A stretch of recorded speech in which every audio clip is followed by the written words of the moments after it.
ನಮಸ್ಕಾರ ಎಲ್ಲರಿಗೂ ಬೊಂಬಾಟ್ ಕಿಚನ್ಗೆ ಸ್ವಾಗತ. ಎಣ್ಣೆ ಬದನೆಕಾಯಿ ಅಂದರೆ ಯಾರಿಗೆ ತಾನೇ ಇಷ್ಟ ಇರಲ್ಲ. ಎಲ್ಲರೂ ಇಷ್ಟಪಟ್ಟು ತಿನ್ನುವಂತಹ ಒಂದು ಅಡುಗೆ. ನನಗೂ ಕೂಡ ತುಂಬ ಇಷ್ಟ ಹಾಗೂ ಸಿಂಪಲಾಗಿ ಕೂಡ ಮಾಡಿದ್ದೀನಿ. ಇದಕ್ಕೆ ಮತ್ತು ನಾನು ಗುರೆಳ್ಳು ಕೂಡ ಹಾಕಿಲ್ಲ. ತುಂಬ ಸಿಂಪಲ್ಲಾಗಿ ಮಾಡಿರುವಂಥದ್ದು. ಗ್ರೇವಿ ನೋಡಿ ಎಷ್ಟು ಚೆನ್ನಾಗಿ ಬಂದಿದೆ. ಅನ್ನದ ಜೊತೆ, ಚಪಾತಿ ಜೊತೆ, ರೊಟ್ಟಿ ಜೊತೆ ತುಂಬ ರುಚಿಯಾಗಿತ್ತು. ನೀವು ಕೂಡ ಇದೇ ರೀತಿಯಾಗಿ ಸಿಂಪಲ್ಲಾಗಿ ಕಡಿಮೆ ಟೈಮ್ ಇದ್ದರೆ ಅದರಲ್ಲಿ ನೀವು ಮಾಡ್ಕೋಬೋದು. ಬನ್ನಿ ಹೇಗೆ ಮಾಡಿದೆ ಅಂತ ನಿಮಗೂ ಕೂಡ ಸಿಂಪಲ್ಲಾಗಿ ನಾನು ಹೇಳ್ಕೊಡ್ತೀನಿ. ಇಷ್ಟ ಆದರೆ ನಮ್ಮ ವಿಡಿಯೋನ ಲೈಕ್ ಮಾಡೋದನ್ನು ಮರಿಬೇಡಿ ಹಾಗೂ ಸಬ್ಸ್ಕ್ರೈಬ್ ಮಾಡ್ಕೊಳ್ಳಿ. ನೋಡಿ, ಒಂದು ಪ್ಯಾನ್ ತೊಗೊಂಡಿದ್ದೀನಿ ಅಥವಾ ಒಂದು ಬಾಣಲಿ ತೊಗೊಳ್ಳಿ. ಅದಕ್ಕೆ ಸ್ವಲ್ಪ ಎಣ್ಣೆನ ಹಾಕ್ಕೊಂಡು ಇಲ್ಲಿ ಕಡಲೆಬೇಳೆ ಮತ್ತು ಉದ್ದಿನಬೇಳೆನ ಹಾಕಿದ್ದೀನಿ. ನಂತರ ಇಲ್ಲಿ 1 ಟೀ ಸ್ಪೂನಷ್ಟು ನಾನಿಲ್ಲಿ ಕೊತ್ತಂಬರಿ ಕಾಳನ್ನು ಹಾಕಿದ್ದೀನಿ. ಇದು ಹುರ್ಕೋಬೇಕು, ಎಲ್ಲನೂ ಹುರ್ಕೊಂಡು ಅದನ್ನು ನಾವು ಒಂದು ಮಸಾಲೆ ರೆಡಿ ಮಾಡ್ಕೊಳ್ಳುವಂಥದ್ದು. ತುಂಬ ಚೆನ್ನಾಗಿರುತ್ತೆ. ನೋಡಿ, ಲೋ ಫ್ಲೇಮಲ್ಲೇ ಇಟ್ಕೊಂಡು ಇದನ್ನು ಹುರ್ಕೋಬೇಕಾಗುತ್ತೆ. ನಂತರದಲ್ಲಿ ಒಂದು 1/4 ಟೀ ಸ್ಪೂನ್ಗಿಂತ ಕಡಿಮೆನೇ ಮೆಂತ್ಯನ ಹಾಕಿದ್ದೀನಿ. ಅಂದರೆ ಒಂದು 10ರಿಂದ 15 ಕಾಳು ಹಾಕಿ ಸಾಕು. ಇದನ್ನು ಕೂಡ ಹುರ್ಕೋಬೇಕು. ನಂತರ ಒಂದು ಅರ್ಧ ಟೀ ಸ್ಪೂನಷ್ಟು ನಾನು ಜೀರಿಗೆನ ಹಾಕಿದ್ದೀನಿ. ಇದನ್ನು ಕೂಡ ಚೆನ್ನಾಗಿ ಹುರ್ಕೋಬೇಕು ನಾವು. ನಿಮಗೆ ಈಗ ಎಣ್ಣೆ ಜಾಸ್ತಿ ಅನ್ನಿಸ್ತಾ ಇರ್ಬೋದು, ಅದಕ್ಕೆ ನಂತರದಲ್ಲಿ ಕರೆಕ್ಟಾಗಿ ಆಗುತ್ತೆ. ನಾನು 2ರಿಂದ 3 ಟೇಬಲ್ ಸ್ಪೂನಷ್ಟು ಎಣ್ಣೆನ ಹಾಕ್ಕೊಂಡಿದ್ದೀನಿ. ನಂತರ ಇಲ್ಲಿ 1 ಇಂಚಷ್ಟು ನಾನು ಚಕ್ಕೆನ ಹಾಕ್ಕೊಂಡಿದ್ದೀನಿ, ತುಂಬ ಸಿಂಪಲ್ಲಾಗಿ. ನಂತರ 2 ಏಲಕ್ಕಿ ಹಾಗೂ ಒಂದು 4 ಲವಂಗವನ್ನು ಹಾಕ್ಕೊಂಡಿದ್ದೀನಿ. ಇದನ್ನು ಕೂಡ ಇದೇ ಒಂದು ಇದರಲ್ಲಿ ನಾವು ಫ್ರೈ ಮಾಡ್ಕೋಬೇಕು. ನೀವು ಸಪ್ರೇಟ್ ಕೂಡ ಫ್ರೈ ಮಾಡ್ಕೋಬೋದು. ನಾನು ಒಂದರಲ್ಲೇ ಮಾಡ್ಕೊಳ್ತಾ ಇದ್ದೀನಿ, ಈಸಿ ಆಗುತ್ತೆ ಅಂತ. ನೋಡಿ, ತುಂಬ ಕಪ್ಪಾಗೋವರೆಗೂ ಇದನ್ನು ನಾವು ಫ್ರೈ ಮಾಡಬಾರ್ದು, ಮೀಡಿಯಮ್ಮಾಗಿ ನಾವು ಫ್ರೈ ಮಾಡ್ಕೋಬೇಕು.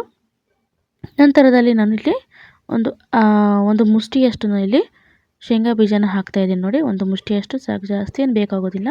ನಂತರ ಇದನ್ನು ಅದೇ ಒಂದು ಎಣ್ಣೆಯಲ್ಲಿ ನಾನು ಫ್ರೈ ಮಾಡ್ಕೊಳ್ತಾ ಇದ್ದೀನಿ.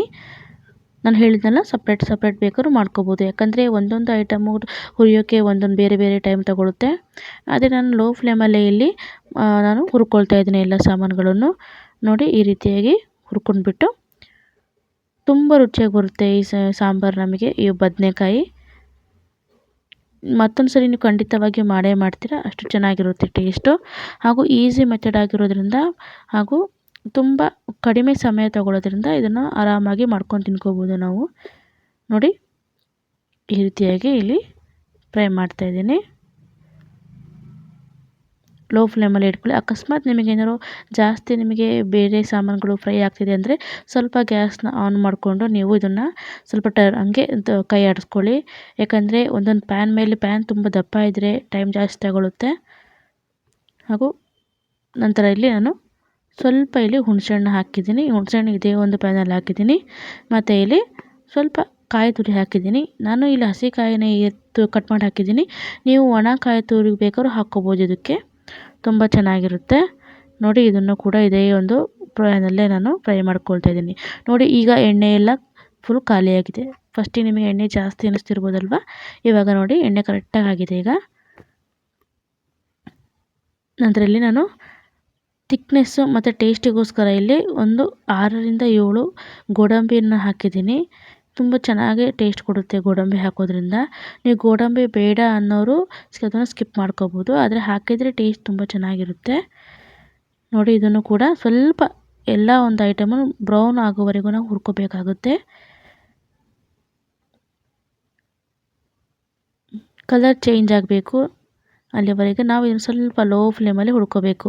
ನೋಡಿ, ಎಣ್ಣೆ ಕೂಡ ಆಲ್ಮೋಸ್ಟ್ ಖಾಲಿಯಾಗಿದೆ. ಕೆಳಗಡೆ ಹಾಕಿರೋ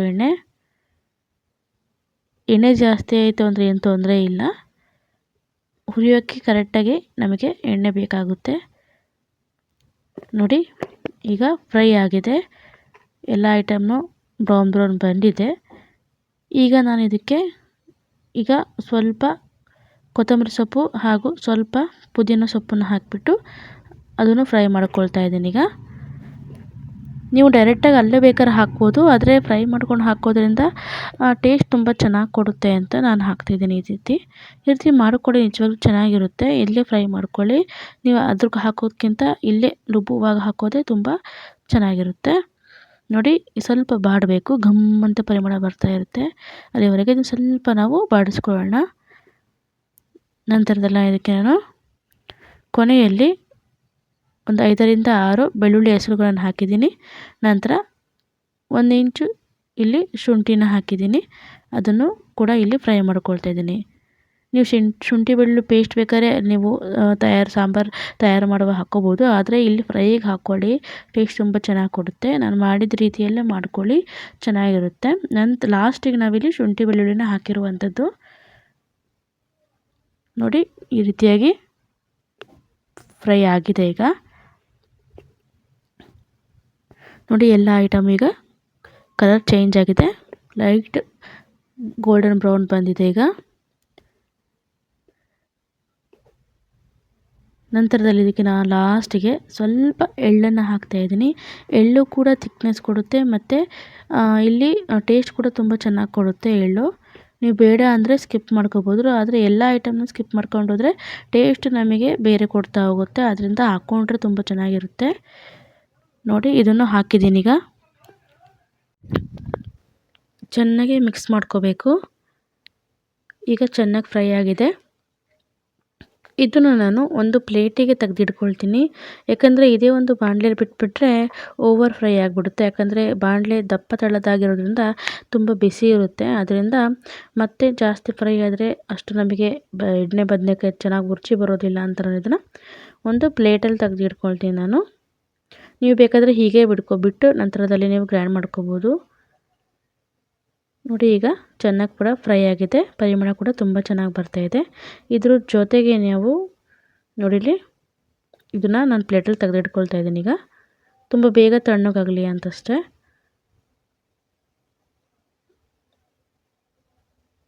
ನೋಡಿ ತೆಗೆದಿಟ್ಕೊಂಡಿದ್ದೀನಿ. ಈ ಎಲ್ಲ ಐಟಮ್ ಎಲ್ಲರ ಮನೆಯಲ್ಲೂ ಇದ್ದೇ ಇರುತ್ತೆ, ಸಿಂಪಲ್ಲಾಗಿ ಮಾಡ್ಕೋಬೋದು. ನೋಡಿ ಇದ್ರ ಜೊತೆಗೆ ನಾವಿಲ್ಲಿ ಖಾರದ ಪುಡಿ ಹಾಕ್ತಾಯಿದ್ದೀನಿ. ಇಲ್ಲಿ 1 ಸ್ಪೂನಷ್ಟು ಖಾರದ ಪುಡಿ ಹಾಕಿದ್ದೀನಿ ನಾನು. ನಂತರ ಅರಶಿನ ಪುಡಿ 1/4 ಟೀ ಸ್ಪೂನಷ್ಟು ಹಾಕಿ ಇದನ್ನು ನಾನು ಗ್ರೈಂಡರ್ನ ಸಹಾಯದಿಂದ ಸ್ವಲ್ಪ ನೀರನ್ನು ಹಾಕಿ ರುಬ್ಕೊಂಬರಬೇಕು. ಜೊತೆಯಲ್ಲಿ ನಾನು ಸ್ವಲ್ಪ ಉಪ್ಪನ್ನು ಕೂಡ ಹಾಕ್ತಾಯಿದ್ದೀನಿ ನಾನು ಮಸಾಲೆಗಿಲ್ಲಿ. ನೋಡಿ ಜಾಸ್ತಿ ನೀರು ಹಾಕ್ಕೋಬೇಡಿ, ಗಟ್ಟಿಯಾಗಿ ಇರಬೇಕು ನಮಗೆ ಮಸಾಲೆ. ನೋಡಿ ಬದನೆಕಾಯಿ ತೊಗೊಂಡಿದ್ದೀನಿ, ಹಾಗೂ ನಾನು ಮಸಾಲೆ ಕೂಡ ನೋಡಿ ಗ್ರೈಂಡ್ರಲ್ಲಿ ಯಾವ ರೀತಿಯಾಗಿ ಗಟ್ಟಿಯಾಗಿ ರುಬ್ಕೊಂಬಂದಿದ್ದೀನಿ ಅಂತ.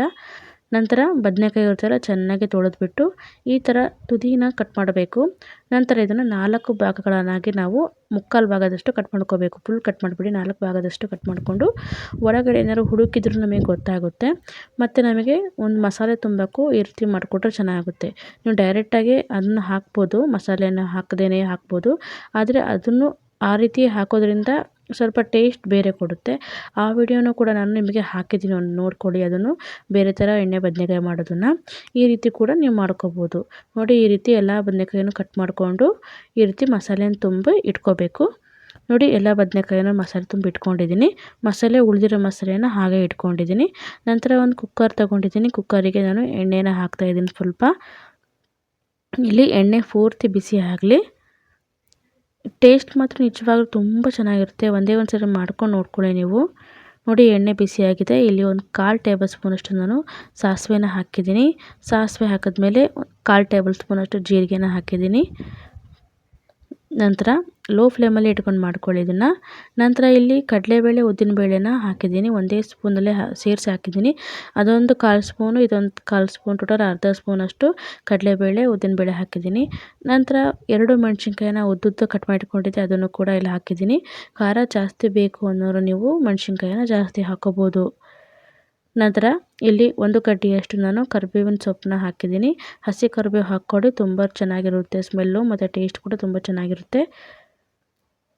ನಂತರದಲ್ಲಿ ಒಂದು ಈರುಳ್ಳಿನ ನಾನು ಈ ರೀತಿ ಕಟ್ ಮಾಡಿಟ್ಕೊಂಡಿದ್ದೆ, ಇದನ್ನು ಕೂಡ ಹಾಕಿದ್ದೀನಿ. ತುಂಬ ಸಣ್ಣನೂ ಅಲ್ಲ, ತುಂಬ ದೊಡ್ಡನೂ ಅಲ್ಲ, ಮೀಡಿಯಮಾಗಿ ಕಟ್ ಮಾಡಿರುವಂಥದ್ದು.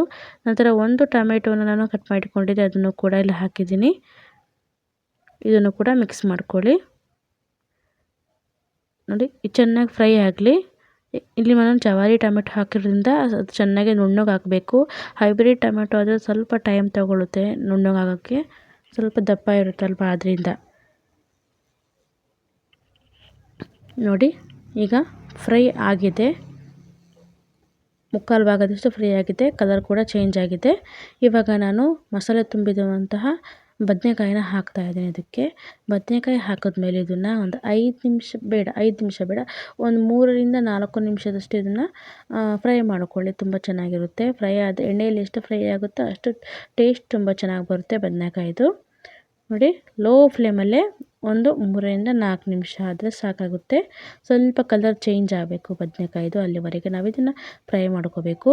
ನಾನಿಲ್ಲಿ ಮತ್ತೆ ಎಕ್ಸ್ಟ್ರಾ ಉಪ್ಪು ಬೇಕಾದರೆ ಹಾಕ್ಕೋಬೋದು. ನೋಡಿ ನಾನು ಇಲ್ಲಿ ಉಪ್ಪು ಮಸಾಲೆಗೆ ಹಾಕಿರೋದ್ರಿಂದ ನೆನ್ಪಿಟ್ಕೊಳ್ಳಿ ಉಪ್ಪು ಎಷ್ಟು ಬೇಕಾಗುತ್ತೆ ಅಂತ. ಅದರ ಪ್ರಮಾಣದಲ್ಲಿ ನೀವು ಉಪ್ಪನ್ನ ಹಾಕಿ. ನೋಡಿ ಈಗ ಕಲರ್ ಕೂಡ ಚೇಂಜ್ ಆಗಿದೆ. ಒಂದು 3-4 ನಿಮಿಷ ಆಗಿದೆ. ನೋಡಿರಿ ಬದನೆಕಾಯಿ ಕಲರು ಚೇಂಜ್ ಆಗಿದೆ. ಈಗ ನಿಮಗೆ ಕಾಣ್ತಾ ಇರ್ಬೋದು. ಈಗ ಸ್ವಲ್ಪ ಬೆಂದಿದೆ ಬದನೆಕಾಯಿ. ನೋಡಿ ಎಣ್ಣೆ ಕೂಡ ಚೆನ್ನಾಗಿ ಬಿಟ್ಕೊಂಡಿದೆ. ಈಗ ಉಳಿದಿರುವಂತಹ ಮಸಾಲೆ ಇತ್ತಲ್ಲ ಬೌಲಲ್ಲಿ, ಅದನ್ನು ಕೂಡ ಹಾಕೋಣ ನಾವು. ನೀರನ್ನ ಹೀಗೆ ಮಿಕ್ಸ್ ಮಾಡ್ಕೊಬೇಡಿ, ನಂತರದಲ್ಲಿ ನಾವು ನೀರನ್ನು ಮಿಕ್ಸ್ ಮಾಡ್ಕೋಬೇಕಾಗುತ್ತೆ. ಮಸಾಲೆ ಎಷ್ಟು ನುಣ್ಣಗೆ ರುಬ್ತೀವೋ ಅಷ್ಟು ಚೆನ್ನಾಗಿ ಬರುತ್ತೆ ಎಣ್ಣೆ ಬದನೆಕಾಯಿ. ನೋಡಿ ಮಸಾಲೆ ಹಾಕೋದ್ಮೇಲೆ ಇದನ್ನು ಒಂದ್ಸರಿ ಮಿಕ್ಸ್ ಮಾಡ್ಕೊಳ್ಳಿ. ಈಗ ನಮಗೆ ಯಾವ ತಿಕ್ನೆಸ್ಸಿಗೆ ಬೇಕು ಅಂತ ನೋಡ್ಕೊಳ್ಳಿ. ಆ ತಿಕ್ನೆಸ್ಸಿಗೆ ನಾವು ಇದನ್ನು ಹಾಕೋಬೇಕು. ನಾನಿಲ್ಲಿ ಗ್ರೈಂಡರ್ ರುಬ್ಬಿರೋ ಮತ್ತು ಗ್ರೈಂಡರ್ನ ಸ್ವಲ್ಪ ತೊಳೆದು ಆ ನೀರನ್ನು ಕೂಡ ಇಟ್ಕೊಂಡಿದ್ದೆ. ಅದೇ ನೀರನ್ನು ನಾನು ಇಲ್ಲಿ ಉಪಯೋಗಿಸ್ತಾ ಇದ್ದೀನಿ. ಅಥವಾ ನೀವು ಮಿಕ್ಸಿಯಲ್ಲಿ ರುಬ್ಬಿದರೆ ಮಿಕ್ಸಿ ಜಾರ್ ತೊಳೆದಿರುವಂಥ ನೀರು ಇರುತ್ತಲ್ಲ, ಅದನ್ನು ಯೂಸ್ ಮಾಡ್ಕೋಬೋದು. ನಾನಿಲ್ಲಿ ಒಂದು ಗ್ರೈಂಡರ್ ತೊಳೆದಿದ್ನಲ್ಲ ಪಾತ್ರೆನ, ಅದರದ್ದೇ ನೀರನ್ನ ನಾನು ಹಾಕ್ಕೊಂಡಿದ್ದೀನಿ. ನೋಡಿ ನಂತರದಲ್ಲಿ ಇನ್ನು ಸ್ವಲ್ಪ ನೀರು ಬೇಕನ್ನಷ್ಟು ನಾನು ನೀರನ್ನು ಕೂಡ ಇಲ್ಲಿ ಹಾಕಿದ್ದೀನಿ. ಏಕೆಂದರೆ ಮತ್ತೆ ಇಲ್ಲಿ ನಾವು ಎಳ್ಳು ಮತ್ತು ಶೇಂಗಾ ಬೀಜ ಮತ್ತು ಗೋಡಂಬಿ ಹಾಕಿರೋದ್ರಿಂದ ನಮಗೆ ಆದಮೇಲೂ ಅಂದರೆ ರೆಡಿ ಆದಮೇಲೂ ಸ್ವಲ್ಪ ತಿಕ್ನೆಸ್ ಬಂದುಬಿಡುತ್ತೆ, ದಪ್ಪ ಆಗಿಬಿಡುತ್ತೆ. ಆದ್ದರಿಂದ ನೀರನ್ನು ಸ್ವಲ್ಪ ಜಾಸ್ತಿನೇ ಹಾಕ್ಕೊಳ್ಳಿ. ನಂತರದಲ್ಲಿ ಉಪ್ಪನ್ನು ಹಾಕಿದ್ದೀನಿ. ಅದೇ ಹೇಳಿದ್ನಲ್ಲ ನಾನು, ಉಪ್ಪು ನೋಡ್ಕೊಂಡು ಹಾಕ್ಕೊಳ್ಳಿ. ಮಸಾಲೆಗೂ ಕೂಡ ಉಪ್ಪು ಹಾಕಿರ್ತೀರ, ಆದ್ದರಿಂದ ನೀವು ಲಾಸ್ಟಿಗೆ ಬೇಕಾದರೆ ಇಲ್ಲಿ ನೀವು ಕೊತ್ತಂಬರಿ ಸೊಪ್ಪನ್ನ ಸಣ್ಣದಾಗಿ ಕಟ್ ಮಾಡಿ ಹಾಕ್ಬೋದು. ಮತ್ತು ಇಲ್ಲಿ ನಾನು ಮೇಯ್ನಾಗಿ ಹಾಕ್ತಿದ್ದೀನಿ ನೋಡಿ, ಇಲ್ಲಿ ಒಂದು 1/4 ಟೀ ಸ್ಪೂನಷ್ಟು ಗರಂ ಮಸಾಲೆನ ಹಾಕಿದ್ದೀನಿ. ಇದನ್ನು ಹಾಕಿಬಿಟ್ಟು ಈಗ ಮುಚ್ಚಿ ಒಂದು ವಿಸಲ್ ಬರೋಕ್ಕಿಂತ ಮುಂಚೆ, ಇನ್ನೇನು ವಿಸಲ್ ಬರಬೇಕು ಆವಾಗ ಇದನ್ನು ಆಫ್ ಮಾಡಬೇಕು. ಫುಲ್ ವಿಸಲ್ ಹಾಕಿಬಿಡ್ಬೇಡಿ, ಯಾಕಂದರೆ ಮೆತ್ತಗಾಗಿ ಎಲ್ಲ ಒಂಥರ ಪಿಚಡಿ ಆಗಿಬಿಡ್ತವೆ ಬದನೆಕಾಯಿ. ಒಂದು ವಿಸಲ್ ಬರೋಕ್ಕಿಂತ ಮುಂಚೆ ಇದನ್ನು ತೆಗೆದ್ಬಿಟ್ಟು ನಂತರ ಫುಲ್ ವಿಸಲ್ ಗಾಳಿ ಹೋದ್ಮೇಲೆ, ಅಂದರೆ ಕುಕ್ಕರ್ನ ಗಾಳಿ ಹೋದ್ಮೇಲೆ ಲಿಡ್ನ ಓಪನ್ ಮಾಡಿದ್ದೀನಿ. ನೋಡಿ ನಮ್ಮ ಎಣ್ಣೆ ಬದನೆಕಾಯಿ ಎಷ್ಟು ಚೆನ್ನಾಗಿ ಎಣ್ಣೆಯಾಗಿ ಮೇಲ್ಗಡೆ ಬಂದಿದೆ ನೋಡಿ. ಎಣ್ಣೆ ಕೂಡ ಚೆನ್ನಾಗಿ ಮೇಲ್ಗಡೆ ಬಿಟ್ಕೊಂಡಿದೆ. ಈ ರೀತಿಯಾಗಿ ಮಾಡ್ಕೋಬೋದು.